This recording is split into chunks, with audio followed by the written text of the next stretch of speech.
Ողջույն սիրելի հայրենակիցներ, Հայք News-ը հեռավար կապով հարցազրույցի է հրավիրել քաղաքագետ Գագիկ Համբարյանին։ Ողջունում եմ ձեզ, պարոն Համբարյան, եւ շնորհակալ եմ հարցազրույցի մեր հրավերը ընդունելու համար։ Դուք մեզ լսում եք, չէ՞։ Իհարկե, բարև ձեզ։ Պարոն Համբարյան, խիստ անհանգստացնող լուրեր են գալիս հետևյալի հետ կապված։ Գիտեք, որ առավոտյան Նիկոլ Փաշինյանը մեկնել է Թուրքիա, հանդիպում է ունենալու Էրդողանի հետ եւ արդեն իհարկե օրեր առաջ էր արդեն ահազանգ գերհնչում այն առումով, որ Փաշինյանը այս անգամ մեկնում է Էրդողանին հանձնելու մեր Սյունիքի, հայկական Սյունիքի բանալիները։ Նախ ինչ կարծիքի եք, հնարավոր է, որ նման զարգացում լինի, դուք ունեք անհանգստություն, կան նման հրաշավոր հերթական ծրագրի իրականացման հիմքեր քաղաքական տեսանկյունից որպես քաղաքագետ, ինչ եք կարծում, ինչ իրավիճակ է այդ առումով, խնդրեմ, լսում ենք ձեզ, պարոն Համբարյան։ 2020 թվականի նոյեմբերի 9-ից հետո Նիկոլ Փաշինյանի նման անձից ամեն ինչ սպասելի է։ Այնպես որ Նիկոլ Փաշինյանը կարող է ամբողջ Հայաստանը լուծարի, բայց ինքը ամեն գնով պահպանի իր աթոռը, որովհետև ինքը գործում է հանցագործի հոգեբանությամբ։ Չկա զոհ, չկա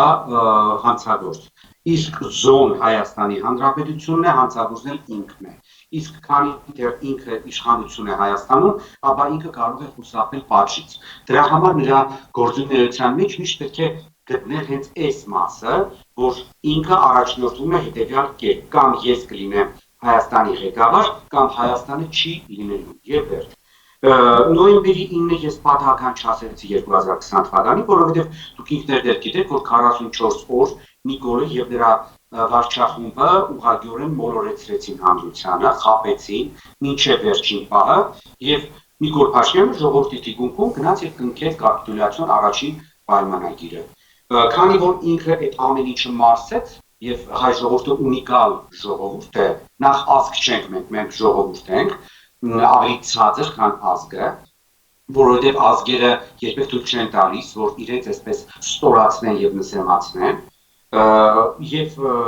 այս աշյաները պարակտված չեն, ես օրինակ սարսափում եմ հատկապես նիկոլականների եւ շեխափթիր մասայի հագա-արցախյան զառանցանքներից, դա ցույց է տալիս, որ մենք դեռ չենք ձևավորվել որպես ազգ ցավոք սրտի, բայց ամեն դեպքում Նիկոլ Փաշինյանը մարսելով Արցախի 75%-ի հանձնելը Ադրբեջանին, երկրորդ քայլը կատարեց 2022 թվականի հոկտեմբերի 6-ին եւ Արցախը ճանաչեց որպես Ադրբեջանի մաս։ Իդեպ շատ հետաքրքիր բան տեղի ունեցավ Երեգազգային ժողովում, վերջապես Արցախը հանձնելուց մոտ 2.5 տարի անց Նիկոլ Փաշինյանը անասնազանգվածին եւ նիկոլականներին, որոնք երկրպագում են իրեն, բացահայտեց, որ ռուսները չեն հանձնել Արցախը Ադրբեջանին, այլ ինքն է հանձնել, որպեսզի ֆորպոստի վարչապետից դառնա իր ասելով անկախ Հայաստանի վարչապետ։ Սա շատ հետաքրքիր փաստ էր, որովհետև ենթադրում եմ, որ Նիկոլը հակառուսական ռետորաբանություն օգտագործելով նաև չհասկացավ, թե ինքը ինչպես բացահայտեց նաև այս իր գաղտնիքը, որովհետև 2022 թվականի հոկտեմբերի 6-ին Արցախը ճանաչելով Ադրբեջանի մաս, իդեպ նշեմ, որ այդ ստորագույն համաձայնագրի քավորը, բարիքուն իմաստով, Ֆրանսիայի նախագահ Էմանուել Մակրոնն է եւ Եվրախորհրդի նախկին քարտուղար Շարլ Միշելը, այս երկու ֆրանսիացիների միջոցով ինքը Արցախը ճանաչեց Ադրբեջանի մաս եւ սա էլ մարսեց։ Արցախ Ադրբեջանի մաս ճանաչելու հետևանք եղավ Արցախի բլոկադան մոտ 9 ամիս 2022 թվականի դեկտեմբերից մինչև 2023 թվականի սեպտեմբեր ամիսը, որի արդյունքում էլ Արցախը ամբողջությամբ հայաթափվեց։ Նիկոլ Փաշինյանը շատ պարզ բացատրեց Ժողջանին եւ հատկապես անասնազանգվածին, որ ես Արցախը տվել եմ Ադրբեջանին, որպեսզի թույլատնեմ Ռուսաստանի ազդեցությունը Հայաստանի Հանրապետության վրա։ Բայց խնդիրը նրանում է, որ 7 տարի ղեկավարելով Հայաստանի Հանրապետությունը Նիկոլ Փաշինյանը ընդհանրապես ավելի է ուժեղացրել մեր կախվածությունը Ռուսաստանի Դաշնությունից։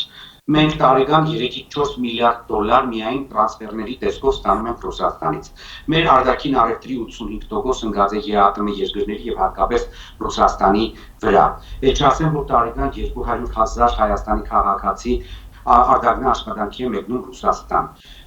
Էլ չասեմ, որ 7 տարվա ընթացքում Նիկոլ Փաշինյանը դուրս չբերեց 100-րդ ռազմաբազան Հայաստանի տարածքից, փաստացի ընդունելով այն փաստը, որ այդ ռազմաբազան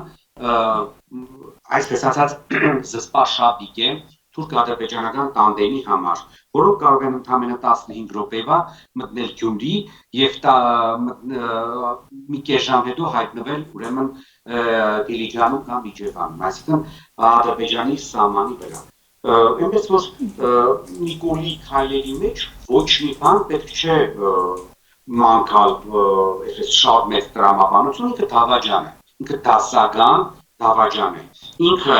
անասնազանգվածին իրեն երկրպագող եւ նիկոլագաններին, ինչպես նաեւ շեխապտիր մասային չի բացատրում, որ հարգելի այդ զանգվածներ Հայաստանի Հանրապետությունը Եվրոպայի կենտրոնում գտնվող երկիր չէ եւ եվրոպական քաղաքակրթությունը դավանող պետությունների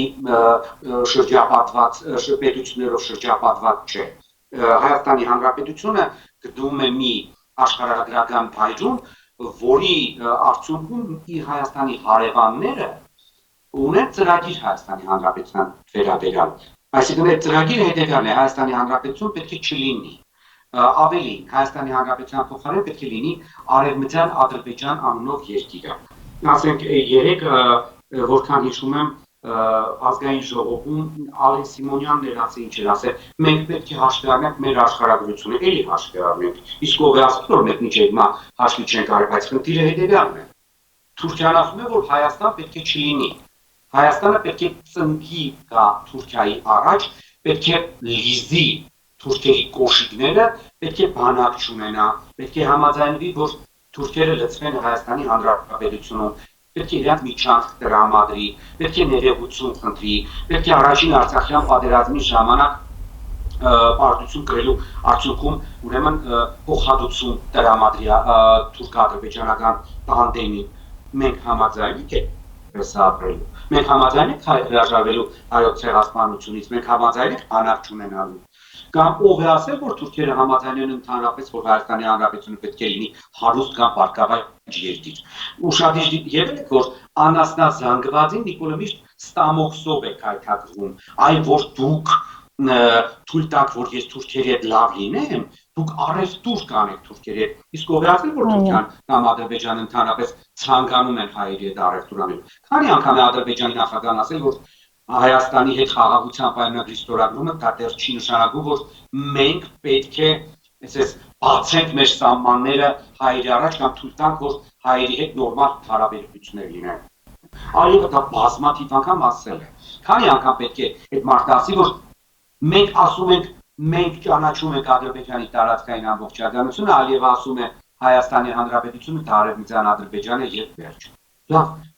գիտեք, ասացված կա, չէ՞, ժողովրդական ասում են, էշին են երեսին, ասում, որ դու էշ ես։ Հիմա մեզ ասում են, որ մենք ցենց չենք հարգում, դուք կապիտուլացված, դուք ստորացված, դուք նախ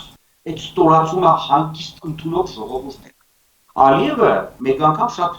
դաժան, բայց շատ ճիշտ բան ասեց։ Ասեց, եթե մինչև 2021 թվականի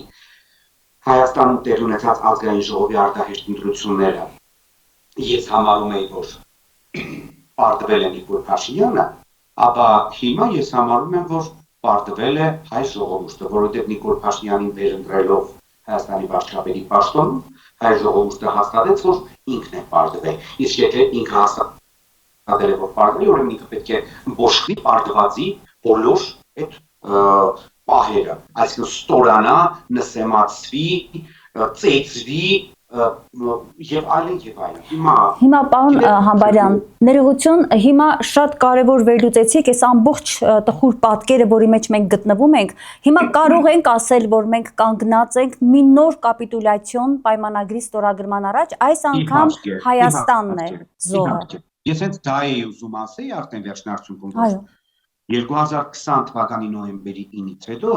կապիտուլյանտ ոչնչություն Նիկոլը, ոչ մի դրական բան հայ ժողովրդի համար չի արել։ Նույնիսկ այն ստորագույն ուրեմն կերտիկները, որ ասում է գերիներին հետ է բերել, գերիներին հետ չի բերել։ Ադրբեջանը իր մարտահրավերներին հետ է ստացել, որոնք Զանգեզուրի մագնձամոլի տենային կոմբինատում մահնորդի սպանեցին, եւ դրա դիմաց Հայաստանի շփրտել է 30 գերիների։ Բարի բունա իմացով շփրտել է, բայց իր մարտահրավերին ինքը հերոսի պես դիմավորել է Բաքվում։ Ինչի մասին է խոսքը, ինչ գերի հետ վերելու մասին է խոսքը։ Գիտեք, մարդ պետք է պատմություն գիտենա։ Պատմության անիվը հայ ժողովուրդը երբեք չի կարողացել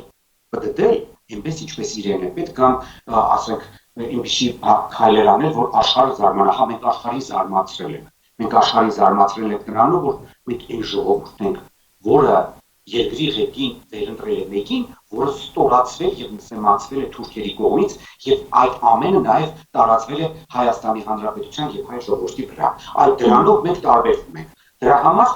քաղաքագիտական գրքերում արդեն որպես այսպես ասած исключение из правил, ռուսերեն ասած, ելվում է Հայաստանի օրինակ, որ այսպիսի անասնական բաներ կարող եք դուք ձեր մոտ հանդիպել, որ ասեք պարտված ղեկավարը կարող է վերընտրվել։ Դա անասունություն է, բայց փաստ է։ Ուշադիր եղեք, որ այսպիսի բան կասենք, այսպիսի ստորացում նույնիսկ ասենք աֆրիկյան հետամնաց ցեղերը իրենց թույլ չէին տալիս։ Եթե աֆրիկյան ցեղի ցեղապետը իր ցեղի տանում է պարտության, այդ ցեղապետին կամ սպանում են կամ վդարում են։ Մեզ մոտ վերընտրում են, ովիդ ասած, ճագերտավոր ասած։ Հիմա Նիկոլ Փաշինյանը ստորացված է եւ նսեմացված է թուրքերի կողմից։ Նիկոլ Փաշինյանը միշտ պիտի տա։ Նիկոլ Փաշինյանը տվողի կարգավիճակում է, Նիկոլ Փաշինյանը ստացողի կամ վերցնողի կարգավիճակում չէ։ Եվ հիմա գնալով Ստամբուլ, այո, չզարմանաք, որ նորանոր, ուրեմն զիջումների է գնալու։ Բաներ է խոստացել եւ հիմա չի բացառվում, որ ինքը նաեւ պայմանագիր կնքի։ Ինքը հայ ժողովրդի թիկունքում կարող է ուրեմն պայմանագրեր կնքել։ Ինքը մի անգամ դա արել է, մարսել է, եւ քանի որ ինքը իր ամբողջ էության լկտի է իր վարքագծով, ինքը երեսառնող է, հասկանում եք, ինքը դեղին մամուլի երեսառնող կերպար է։ Այդ մարդը սովոր է, որ 2020 թվականի նոյեմբերի մի պայմանագիրը կնքեց, Արցախի 75%-ը տվեց, մարսեց։ 2022 թվականի հոկտեմբերի 6-ին գնաց Պրագա, Արցախը ճանաչեց Ադրբեջանի մաս, Արցախը Ալիևի հետ համատեղ կրկնում եմ իրանք երկուսով են տարել, հայապապեց, մարսեց։ Հայ-ադրբեջանական սահմանի դելիմիտացիա, դեմարկացիա արեց, 4 գյուղ նվիրեց այդ տարածքների տարածքները նվիրեց Ադրբեջանին, մարսեց։ Հիմա ով պետք է խանգարի իրան, որ ինքը դա չանի։ Հայաստանում մենք փաստացին դիմություն չունենք։ Այո, պետք է հասկանանք, որ այդ ընդդիմությունը, այո, ճիշտ եք նկատում։ Ազգային ժողովում նստած եւ ազգային ժողովից դուրս ուղղակիորեն իր գործունեությամբ լեգիտիմացնում է Նիկոլ Փաշինյանի հակապետական գործունեությունը, հատկապես ազգային ժողովում նստածները։ Ցավով եմ նշում, բայց փաստ է։ Եվ ուրեմն ինչ պիտի անել, պարոն Համբարյան, հա, ուզում եմ հասկանալ այս անելաների վիճակից ոնց է ելքը, բայց մինչ դա հետեւյալ դիտարկումը, տեսեք, նա արդեն քանի ամիս է եւ արդեն եթե ոչ ավել, 1 տարուց ավել է հայոց ցեղասպանության դեմ է արշավ սկսել, հա, ուրացման արշավն էր, հետո հիմա դարձել է հայոց եկեղեցու դեմ է։ Այո, եկեղեցու դեմ է, 7 տարի շատ ճիշտ հիշեցրեցիք 2018-ից ավելի վաղ է ինքը իր թերթոնով, բայց 2018-ից արդեն որպես նաև վարչապետ ընտրվելուց հետո նոր Հայաստան, նոր կաթողիկոս կոչված այդ շարժման գլուխն էր ինքը իսկապես կանգնել եւ Գյումրիից նաև կար մեկը, ես հիմա հիշեցնեմ, որը պաշտոն ստացավ Կարեն Պետրոսյան կոչված անձը, չգիտեմ որ բուհերից մեկի, հա, ղեկավար է, ռեկտոր է թե պրոռեկտոր նշանակվեց, լռեց, բայց այդ փոթորիկը ամբողջությամբ ուղղորդվում էր Փաշինյանի կողմից։ Հիմա նորից ինքը նույն ընթացքի մեջ է, պարոն Համբարյան, ինչ է ուզում այս մարդը, դավանափոխության է տանում հայ ժողովրդին, Թուրքին է բերում Ռուսաստանի ռուսների փոխարեն, հա, այսպիսի փոփոխությունների մեջ ենք մենք, խնդրեմ։ Ուրեմն գիտեք խնդիրը որն է, ռուսները լավ գործընկերներ չեն, դա պատմությունը բազմիցս ցույց է տվել, բայց ռուսները նաև շատ վատ թշնամի են։ Երկրորդը, մենք այս տարածաշրջանում այլ Այ կիսա մնացի դերվիճությունը, գիտեք, այնքան բան կա խոսելու, որ մեկ մտքից թելը կտրվում է։ Այ ես այդ որ ասում եմ, որ մենք լինելով այս տարածաշրջանում շատ մեծ ընտրություն չունենք, ես դա եմ ուզում ասեմ, որ լավ, ասենք ռուսները չեն։ Ով է։ Հայաստանի Հանրապետության անվտանգությունը ով է ապահովում։ Թուրքիան երբեք չի թաքցրել Ադրբեջանի հետ, որ իրանց նպատակը Հայաստանի ոչնչացումն է։ Նրանք դա մշտապես ասում են։ Այն ուրիշ ձևի, ինչպես ասեմ, որ այս ժողովուրդը հասկանա։ Եվ որ Ադրբեջանի նախագահն ասում է Հայաստանը դա արևմտյան Ադրբեջան է, ես չգիտեմ ինչ ձևի պիտի ասի, ինչ Ալիևը հելի ասի Նիկոլին երկրպագող անասնազանգված շեխապտիր Նիկոլականներ։ Ես գալիս եմ ձեզ մորթելու նոր հասկանա։ Եթե մարդն ասում է Հայաստանը դա արևմտյան Ադրբեջան է, դա նշանակում է, որ այդ մարդու ծրագրերում Հայաստան չկա, այդ երկիրը պետք է ոչնչացվի։ Հիմա մենք ունենք անվտանգության խնդիր, մենք շատ լավ գիտենք, որ մենք չենք կարող այս տարածաշրջանում միայնակ մեր անվտանգության խնդիրը ապահովել։ Լավ, ռուսները լավը չեն։ Հիմա ով է գալիս, Ֆրանսիան, սիրում են, չէ՞, կեղտ երկրին, որը 21 թվականի Անկարայի գաղտնի պայմանագրով թուրքերին նվիրեց Կիլիկիան, որը նրան էր տրված ազգերի լիգայի մանդատով, խաբեց հայ ժողովրդին, այդպես տվեց թուրքերին, դրա դիմաց թուրքերի առուծախի մեջ մտնելով։ Հա, իդեպ ֆրանսասեր մեր հանրության մի զգալի մասը հետաքրքիր փաստ տեսավ, թե ինչպես Ֆրանսիայի նախագահ Էմանուել Մակրոնը իրեն ճղում էր, երբ որ Իրանը ռմբակոծում էր Իսրայելին։ Տեսակ Իսրայելի կողքին է կանգնած ամեն ձևով պետք եղավ նաև ռազմական։ Հա, այդ նույնիսկ Ֆրանսիան ինչի հայ ժողովրդի կողքին չկանգնեց Արցախյան վերջի պատերազմի ընթացքում, հա? Շատ ճիշտ եք։ Այդ հայ ժողովուրդը տեսի, թե Ֆրանսիան Իրանից ինչ պետություն է ներկայացնում։ Ամեն դեպքում լավ, այդ նույն Ֆրանսիան ասում է, հարգելի հայ ժողովուրդ, դուրս հանեք 102-րդ ռազմաբազան Հայաստանի Հանրապետության տարածքից, ես իմ, ասենք, նույն Ջիբութիում գտնվող ֆրանսիական լեգիոնի մի մասը կտեղակայեմ Հայաստանում եւ կապահովեմ ձեր անվտանգությունը։ Ախր Եվրոպան էլ է շատ անկեղծ մեզ հետ, նույն Ամերիկայի Միացյալ Նահանգներն էլ են շատ անկեղծ մեզ հետ։ Իրանք շատ པարզ մեզ հասկացնում են։ Մենք մաքրում ենք, այսինքն մենք ասելով նկատի ունենք եվրոպացիներին։ Մենք մաքրում ենք Հայաստանի Հանրապետությունը Ռուսաստանից, այն թուրքերին նվիրելու համար։ 2-3 օր առաջ Վազգեն Սարգսյանի եղբայր Արամ Սարգսյան անուն ազգանով այդ կերպար, ասենք ասում է ինքանով կարևոր է, որ ԱՄՆ-ն դեմ է Սանկիստուրյանի չորքին, լավ, այս դաշճանի տգետ կամ այս դաշճանի լկտի մանիպուլյատ, ես համոզված եմ, որ կամ անտեղյակ, իբր թե ինքը քաղաքական գործիչ է, որպեսզի հիշեցնեմ երկու օրինակ բերեմ։ ԱՄՆ նախկին պետքարտուղարի տեղակալ Օբրայենը եւ ԱՄՆ պետքարտուղարության նախկին մամլոխոսնակ Մեթյու Միլլերը բազմից են նշել, որ Զանգեզուրի միջանցքի գաղափարակիցը նաեւ ԱՄՆ-ն է եւ այդ ծրագրի իրենց նպատակը մեկն է։ Այդ միջանցքի միջոցով կապել Թուրքիան Ադրբեջանի հետ անմիջական, որի միջոցով Ադրբեջանի միջոցով Թուրքիան Կասպից ծովի վրայով կդերնի Միջին Ասիայի մահմեդական թուրքալեզու հանրապետությունների վրա եւ այդ միջոցով կկտրի այդ հանրապետությունների լոգիստիկ առումով, այսինքն տրանսպորտային առումով Չինաստանից եւ ուրեմն Ռուսաստանից։ Իսկ մենք բոլորը շատ լավ գիտենք, որ դա Էրդողանի հռչակված պան-թուրանական եւ պան-օսմանական նորացված, այսինքն նեոպան-թուրանական եւ նեոպան-օսմանական ծրագրի իրագործումն է, որի արդյունքում ուրեմն պետք է առաջնայինը կործանվեն երկու երկրներ՝ Իրանը եւ Ռուսաստանի Դաշնությունը։ Հիմա ասենք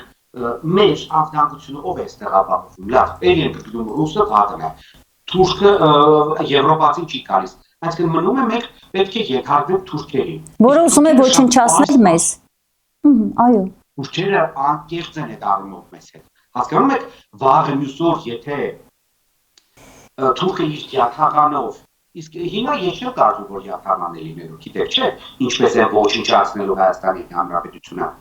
Նիկոլին կպարտադրեմ, որ հատկապես Սյունիքը եւ Վայոց ձորը լցնի թուրքերով, այդ 300-400 հազար ադրբեջանցիներով, իդեպ հետաքրքիր փառք նշեմ, դուք հեչ տեսել եք, որ Հայաստանի իշխանությունները ասել, իսկ ասենք Բաքուն լքած 200-250 հազար հայերը եւ նրանց ծերունիները երբ են վերադառնալու Բաքու։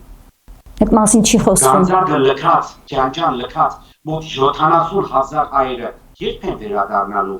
Գանձակ։ Սումգայիթում ցեղասպանության ենթարկված 25,000 հայերը եւ նրանց ծերունիները երբ են վերադառնալու այնտեղ։ 150,000 հայերը, որոնք 9 ամսվա ցեղասպանվեցին, սպիտակ ցեղասպանության ենթարկվեցին Արցախում, երբ են վերադառնալու։ Հասկանում եք, չէ՞, Նիկոլը ծպտուն չի հանում, իսկ թուրքերը դրանից լկտի հանում են։ Այս անգրագետ հիմարը Նիկոլը, գիտի թե ինքը որ ձեն չի հանում այդ հայ դիպահով, պահանջատիրություն չի ներկայացնում այդ իր հիմար վարքագծով։ Ուրեմն Ադրբեջանը պետք է ինքն էլ չբարձրացնի, այնինչ Ադրբեջանում եւ Թուրքիայում հայերի այս կրավորական կեցվածքը ընդունվում է որպես թուլություն, բախտություն եւ քրտստանք թուրք-ադրբեջանական լոբիստների։ Եվ հիմա անձը, որը գնացել է Անկարա, այսինքն չի գնացել իրան բերման են ենթարկել, տեսակ ժպիտը թուրք տեսնելուց։ Դուք մենակ ժպիտը տեսնեիք։ Ինքնաթիվից իջավ թուրքերին տեսակ, դուք դրա ժպիտը պետք է տեսնեիք։ Դուք տեսել եք ինքը ում է տարել։ Ասենք Արաբատ գործակալ Միրզոևին, որը ըստ Վատիկանում Հայաստանի նախկին դեսպան Մինասյանի թուրքական գործակալ է եղել Օմեգա մականունով եւ այսպես ասած Վերա Վերբովկայի է ենթարկվել Հայաստանի ԱԱԾ-ի կողմից։ Ես որպես անձ Հայաստանի քաղաքացի հավատում եմ, որ ինքը սովորական ԱԱԾ գործակալ չի եղել, ինչպես փորձում է ինքը ներկայացնել Արաբատ գործակալ Միրզոևը Օմեգան, այլ ինքը եղել է թուրքական գործակալ։ Ով է գնացել Թուրքիա, Ռուբեն Ռուբինյան անուն ազգանունով մեկը, Քլաչի Ռուբենը, ինչպես ես եմ ասում, որը երկար տարիներ ուսանել է Ստամբուլում եւ չի բացառվում, որ եւս ուրեմն թուրքական գաղտնի ծառայությունների համագործակցում է ինչու ոչ։ Ասենք գնում է Վահան Կոստանյան անուն ազգանունով մեկը, որը կրկին միշտ աչքի ընկել իր թուրքա մեկ դիրքորոշմով, թուրքերի հետ կապերով եւ մարդ, որը խախտելով Հայաստանի Հանրապետության զինապարտության մասին օրենքը չի գնում բանակ, որովհետեւ գիտական թեստ պաշտպանելու քողի տակ ազատվելով բանակից արդեն 7 տարի այդ գիտական թեզը չի պաշտպանում։ Եվ ինքնստիկյան Նիկոլի մամլո խոսնակը գնացել են ինչ անեն։ Խաղաղության պայմանագիր ստորագրեն, ասում են այսօր ԿՊ-ականները, վերջապես Թուրքիայի օգնությամբ Ադրբեջանը կստորագրի Հայաստանի հետ խաղաղության պայմանագիրը, օր առաջ, քիչ առաջ ես հենց նոր կարդում եմ փոխվարչապետն է այդ մասին արդեն խոսում եւ ի վերջո մեր տարածաշրջանում կլինի խաղաղություն։ Պարոն Համբարյան, ահա թե ինչ են ասում ԿՊ-ականները։ Մեր տարածաշրջանում ոչ մի խաղաղություն չի լինելու մեր տարածաշրջանում այս 7 տարիների ուրեմն օրինակը ցույց է տվել, որ Նիկոլի ստորագրած բոլոր փաստաթղթերը բերում են նորանոր աղետներ Հայաստանի Հանրապետության եւ հայ ժողովրդի գլխին։ Եվ այդ խաղաղության պայմանագրի ստորագրումը, եթե նույնիսկ ստորագրել է թղթի կտորը, մենք ավելի վատ վիճակում ենք հայտնվել, իսկ Ադրբեջանը նորանոր պահանջներ է ներկայացնելու։ Ես ձեզ նոր նշեցի, Ադրբեջանը ինչ նոր 5 պահանջ ունի Հայաստանի Հանրապետությանը։ Հայաստանը բնակեցնել 300-400 հազար թուրքերով, Հայաստանը ներողություն պետք է խնդրի թուրք-ադրբեջանական տանդեմից 30 տարյա ագրեսիայի համար եւ պատժի այդ ագրեսիայի բոլոր մեղավորներին, այսինքն Հայաստանի Հանրապետության երկրորդ նախագահներին հատկապես եւ զինվորականներին, որը Նիկոլը հիմա նաեւ պատահական չէ, որ գյուղացիների անունից խոսելով ազգային ժողովի անունից ուրեմն պահանջ է ներկայացնում, որ գյուղացիներին ասում են ինչի է Սերժ Քոչարյանը ազատության մեջ։ Դա Անկարայի եւ Բաքվի պահանջն է։ Հայաստանը պետք է փոխհատուցի 100 միլիարդավոր դոլարներ Ադրբեջանին, Հայաստանը պետք է զինաթափի իր բանակը, Հայաստանը պետք է բանակ չունենա եւ Հայաստանի Հանրապետությունը պետք է ուրեմն նվիրի թուրք-ադրբեջանական տանդեմին Զանգեզուրի միջանցքը։ Իդեպ հիշում եք մի անգամ ազգային ժողովի անդամից կապիտուլյանտ Նիկոլը հայտարարեց, որ դե մենք դա անվանում ենք ճանապարհ, թուրքերը թող անվանեն միջանցք։ Ընդամենը 3-4 օր առաջ Հիկմետ Հաջիևը Ադրբեջանի նախագահի արտաքին հարաբերությունների գծով խորհրդական է թե օգնական է նույն նախադասությունը կդնեց։ Հալա հայերը չեն ուզում դա միջանց լինի, թող լինի ճանապարհ։ Կարևորը դա, կարևորը իրանց ուզածով լինի, որ չվերացվի հայերի կողմից։ Իդեպ նշեմ, որ այս բանին են ադրբեջանցիներն ու Նիկոլը պատրաստվել, ասում են երրորդ երկրի կամ ինչ-որ եվրոպական երկրի լոգիստիկ ինչ-որ կազմակերպության տակ անկախ վերահսկելու։ Դա նշանակում է, որ Հայաստանի Հանրապետությունը չի վերահսկելու եւ այդ լոգիստիկ կազմակերպությունը եսին որ երկրի գործակալական ցանցի ներկայացուցիչները պետք է լինեն եւ նրանք են վերահսկելու եւ նրանք էլ իրենց հարաբերությունները մեկից կարգավորեն Ադրբեջանի եւ Թուրքիայի հետ արհամարած ունենալով Հայաստանի Հանրապետության եւ Նիկոլ Փաշինյանի։ Այնպես որ այդ պայմանագրի ստորագրումը ոչ մի լավ հետևանքներ չի ունենալու, եթե ստորագրվի նոր նշեցի Ադրբեջանի նախագահն ասել է, որ այդ պայմանագրի ստորագրումը ոչինչ չի նշանակում իրենց համար, որովհետև իրենք նպատակ չունեն Հայաստանի Հանրապետության հետ նորմալ եւ բարիտրացիական հարաբերություններ հաստատել, ինչպես նաեւ չի իրականանալու Ալեն Սիմոնյանի եւ Ալենա Սիմոնյանի նմանների երազանքը, որ հայերի եւ ադրբեջանցիները առևտուր են անելու։ Սրանք գիտեն, թե սա այն ժամանակվա խորհրդային ժամանակաշրջանի ադրբեջանցիներն են, որ կան Հայաստան առևտուր անեն։ Ադրբեջանի բացարձակ պետք չէ։ Ադրբեջանի գլխավոր նպատակն է ոչնչացնել Հայաստանի Հանրապետությունը, իսկ դրան նրանք կհասնեն Նիկոլ Փաշինյանի շնորհիվ եւ օգնությամբ։ Պարոն Համբարյան, որպես վերջաբան, տեսեք քիչ առաջ գրառում էր կատարել թուրքագետ Գեղամյանը, Վարուժան Գեղամյանը, որտեղ այո, հստակ ասում է, տեսեք ինչ է ասում, թուրքական պահանջներից կարող է լինել օրինակ արգելել կամ սահմանափակել Հայաստանում Թուրքիայի դեմ պայքարող կառույցների գործունեությունը, օրինակ հայ եկեղեցու կամ որոշ կուսակցությունների, որոնց թուրքական կողմը համարում է ռևանշիստներ։ Այո։ Անկամ մենք կարող է նման իրավիճակի առաջ կանգնենք։ Այո, դե եթե սկսել է նման մենք կարող ենք կանգնել իդեպ ես եւս ուզում եմ նշել, որ Նիկոլ Փաշինյանը ստում է, երբ որ ասում է, որ ինքը հայ առաքելական Սուրբ եկեղեցու հետևորդ է։ Օրինակ դուք քանի հայ առաքելական Սուրբ եկեղեցու հետևորդի գիտեք, որոնք իրենց Facebook-յան էջերում տեղադրում են, ասենք, կյանքի խոսք աղանդի, այսպես կոչված հովիվ Վահե Պետրոսյանի քարոզները եւ առաջարկում են իրենց էջի հետևորդներին լսել կամ կարդալ այդ քարոզները։ Այո, ճիշտ է։ Դուք քանի հայ հոգու գիտեք հայ առաքելական եկեղեցու, այսպես ասած, նվիրական հետևորդներից, որոնց երեխաները անընդհատ շփվում են աղանդավորների հետ, ասենք, նույն Շուշան Փաշինյանը պարում է հայտնի աղանդավոր մի հատ բլոգեր կա այդ տղայի հետ, մյուս աղջիկը փոքրը Արտին նստած լսում է այդ նույն աղանդի ներկայացուցիչների, ուրեմն քարոզը, երգերաշտություն են, այնտեղ բանանում լսում կամ քանի անգամ եք տեսել, որ հայ առաքելական Սուրբ եկեղեցու հետևորդը, ասենք գնա միավորված ազգերի ամբիոնից մեջ բերում անի Սուրբ գրքից, որը բացարձակ չի համապատասխանում հայ առաքելական Սուրբ եկեղեցու, ասենք, թարգմանությանը այդ մասին։ Այլ եւ պարզեցի, որ դա մակրամակուր Եհովայի վկա կազմակերպության ուրեմն էջից վերցված թարգմանություն էր։ Սա